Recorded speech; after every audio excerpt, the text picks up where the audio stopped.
Good morning students. Today our topic is class 12th history subject chapter number 11 जन विद्रोह और राज, the rebels and the राज।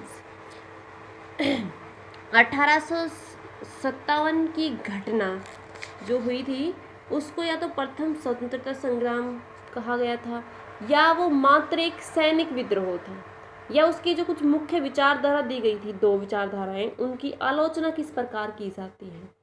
तो ये एक ही क्वेश्चन है जो मैंने आपको 3 तरीके से बताया है। तो ये लास्ट क्वेश्चन होगा आज इस चैप्टर का हमारा, और फिर ये चैप्टर हमारा ऑफ हो जाएगा। तो ये 1857 की घटना प्रथम स्वतंत्रता संग्राम थी या फिर मात्र एक सैनिक विद्रोह था। 1857 की घटना की प्रकृति को लेकर इतिहासकारों में काफ़ी मतभेद रहा था। भारतीय देशभक्तों ने आज़ादी की लड़ाई लड़ते हुए इसे प्रथम स्वतंत्रता संग्राम की संज्ञा दी, जबकि दूसरी ओर अंग्रेजी अधिकारियों और लेखकों ने इसे युद्ध रूप में एक सैनिक विद्रोह बताया। आजकल इतिहासकार इसे जन विद्रोह अथवा 1857 के आंदोलन के नाम से पुकारते हैं या जानते हैं। यहाँ हम इन्हीं दो विचारों के तर्क के विचार करेंगे कि ये सैनिक विद्रोह था अथवा प्रथम स्वतंत्रता संग्राम था। तो ये दो मुख्य विचारधारा हैं, तो दोनों पे हम बात करेंगे। तो फर्स्ट पॉइंट होगा हमारा सैनिक विद्रोह, क्योंकि ये हमने मात्र एक सैनिक विद्रोह बताया था। अंग्रेज लेखक सर जॉन लॉरेंस और जॉन सिले इत्यादि ने 1857 की घटना को एक सैनिक विद्रोह बताया। सिले का विचार है कि देशभक्ति की भावना से रहित स्वार्थपूर्ण सैनिक विद्रोह था। इस विचार के पक्ष में लेखकों ने कई तर्क दिए थे। पॉइंट नंबर फर्स्ट, विद्रोह की शुरुआत मेरठ सैनिक छावनी से हुई थी, इसलिए इसको सैनिक विद्रोह कहा गया था। इसका प्रभाव क्षेत्र मुख्य सैनिकों में ही था, विशेषतः उत्तर भारत की छावनियों में ही रहा था। पॉइंट टू, कुछ स्वार्थी लोगों को छोड़कर आम लोगों ने सैनिकों का साथ दिया था, इसलिए भी सैनिक विद्रोह बोला गया। पॉइंट थर्ड, विद्रोही ने देश प्रेम की भावना नहीं थी। पॉइंट नंबर 4, सैनिक वेतन भत्ते और अन्य कुछ छोटी मोटी समस्याओं से वो नाराज थे, साथ ही उन्हें धार्मिक भावनाओं में ध्यान न रखने के कारण वे भड़क उठे थे। पॉइंट नंबर 5, सभी जगह विद्रोह पहले सैनिकों ने शुरू किया और बाद में शासक उनके साथ साथ मिल गए, जिससे सत्ता छीन ली गई थी। अतः इन तर्कों के आधार पर पक्ष में लेखकों का मत है कि 1857 की घटना एक सैनिक विद्रोह से अधिक कुछ भी नहीं था। अब हम दूसरे विचारधारा पर बात करेंगे, जिसमें हमने 1857 की घटना को प्रथम स्वतंत्रता संग्राम कहा था। तो पॉइंट 2 होगा प्रथम स्वतंत्रता संग्राम।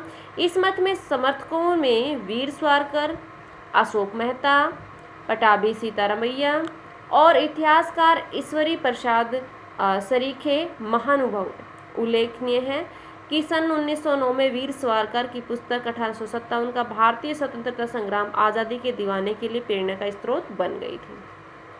इसमें भी बहुत सारे लेखकों ने अपने अपने मत दिए हैं इसके तर्क में। पॉइंट नंबर फर्स्ट होगा, विद्रोही देशभक्ति से प्रेरित थे, वे स्वधर्म और स्वराज के लिए लड़े। पॉइंट 2, विदेशी सत्ता को उखाड़ फेंकने के लिए यह एक सामूहिक प्रयास था। इसमें हिंदू, मुसलमान और विभिन्न जातियों के लोगों ने मिलकर संघर्ष और बलिदान दिया। पॉइंट थर्ड, चर्बी वाले कारतूसों ने मात्र चिंगारी का काम किया। वास्तव में ये ब्रिटिश नीतियों से पैदा हुई दीर्घकालिक असंतोष का परिणाम था। यदि ये कारतूस न होते तो ये मुक्ति आंदोलन तो चलना ही था। तो ये थे इनके पक्ष में तर्क। अब इन सभी तर्कों के आधार पर इसे आज़ादी की पहली लड़ाई बताया गया था।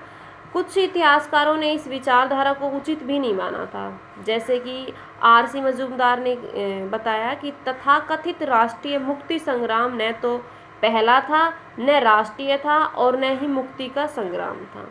तो इन सभी मतों के अपने अपने दृष्टि के अपने अपने परिणाम हैं। अंग्रेज लेखक कभी ये मानने को तैयार नहीं थे कि ब्रिटिश सरकार की नीतियों के कारण ये संग्राम पैदा हुआ। वे अपनी छोटी मोटी गलतियां जैसे कारतूसों का मामला आदि से ही इसे जोड़कर देखते थे। दूसरी ओर प्रथम स्वतंत्रता संग्राम बताने वाले लेखक देशभक्ति की भावना से प्रेरित थे और यही कारण पैदा करना चाहते थे। इसलिए उस जमाने में राष्ट्रीय विचारधारा के अभाव में भी उन्होंने इसे राष्ट्रीय आंदोलन बताया। इसकी सबसे बड़ी कमी थी कि विद्रोहियों के सामने भविष्य की स्पष्ट योजना नहीं थी। वे पुरानी व्यवस्था को पुनः स्थापित करने की सोच रहे थे। तो ये था हमारा आज का टॉपिक। ये जो मैंने कराया क्वेश्चन, ये आपको क्लियर कर लेना है, क्योंकि इससे शॉर्ट क्वेश्चन भी बनता है, यानी कि पार्ट्स में भी करके पूछ सकते हैं कि मात्र वो एक सैनिक विद्रोह क्यों था, ये भी एक विचारधारा थी, और वो स्वतंत्रता संग्राम भी उसे कहा गया, ये भी एक विचारधारा थी। अलग अलग विचारधारा के आधार पर भी इस क्वेश्चन को पूछा जा सकता है, या फिर क्वेश्चन ऐसे भी हो सकता है कि दो विचारधाराओं के आधार पर इसकी आलोचना की गई थी, तो किस प्रकार से की गई थी, तो सबने अलग अलग इसके पक्ष में मत दे रखे हैं, इस आधार पर भी आप बता सकते हो। Thank you students, have a good day.